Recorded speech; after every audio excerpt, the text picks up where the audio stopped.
This is Richard Woodford from the realestatedealer.com, and I want to thank you for watching this video. In today's video, I'm going to answer a question that I received from one of my students, and that question was, what should I do when a seller rejects my offer? Okay. Before I go any further, please take the time to comment and or rate this video. It's from your feedback that I get the inspiration and the motivation to do more videos.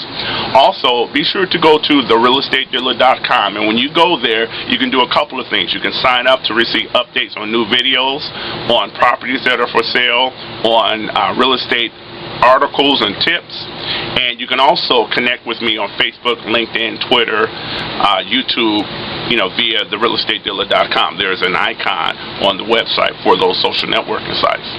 And lastly, if you're interested in receiving some quality real estate mentoring and coaching at an affordable price, please go to trdcoaching.com. Okay, on with the video.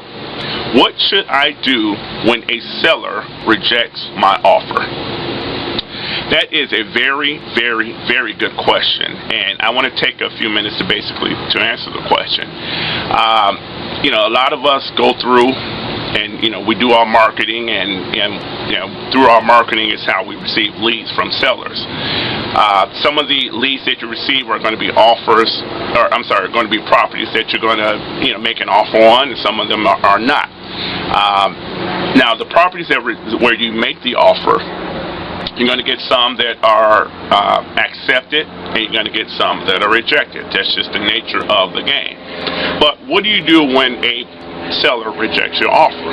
Here's what I do, okay, and here's how I answer the question.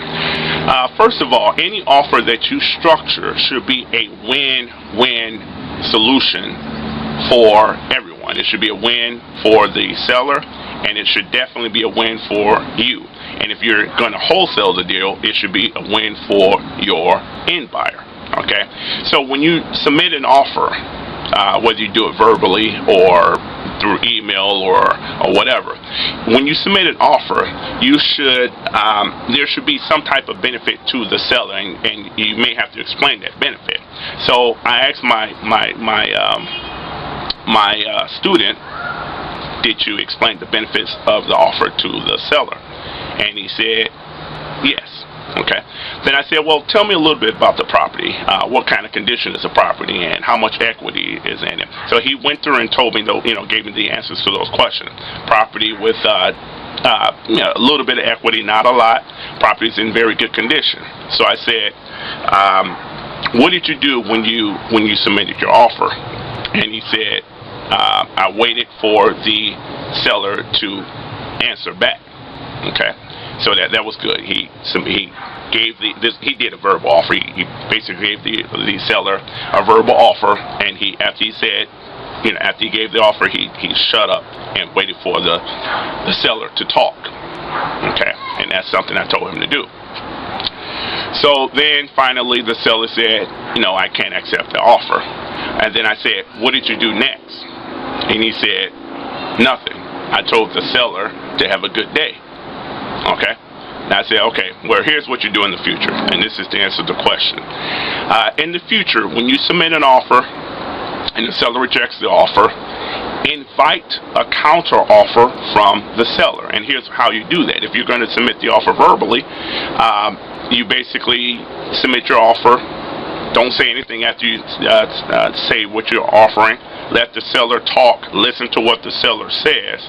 And then if the seller rejects your offer, the next thing that you want to do is, the next thing that you want to say is, what will you take? And then you shut up. Okay? So you're inviting a counter offer. And then the seller is going to talk some more. The seller's going to, basically give you some more information. And the seller is going to give you, basically tell you what they will take. Now, if what they counter you with doesn't work for you, then the next thing that you need to do is basically tell the seller, well, based on the information that you gave me and based on my research, the best that I can do is, and you tell them the offer. and then of course the seller is going to come back and so on and so forth.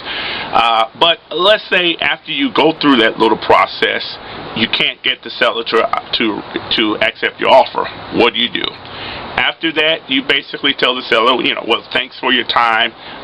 Thank you for the opportunity to help you to solve your real estate problems. I am sorry that I was unable to help you. Have a nice day. That sort of thing. You don't want to give the seller the impression that you don't ever want to do business with him again, because you do. Here's what you do. If the seller doesn't accept your offer today, what you do is you keep that seller's information and you send follow-up emails or letters or postcards or phone calls to that seller. And I typically do it every 30 days. So if today the seller rejects my offer, guess what? I'm going to hit them again 30 days later. Hey, Mr. Seller, how are you doing? This is Richard Woodfork. I spoke with you about your property. Did you sell your property? Are you still interested in selling your property? What can we do to get this thing done? You want to follow up with your seller, okay? And, get in the habit when you receive these leads to follow up. Leave the door open so that you can follow up with the seller in the future. Don't tell the seller that you're going to follow up with him, but just follow up with him 30 days later, 60 days later, 90 days later, because people's motivation will change over the time. And when you send them that follow-up email, letter, postcard, phone call,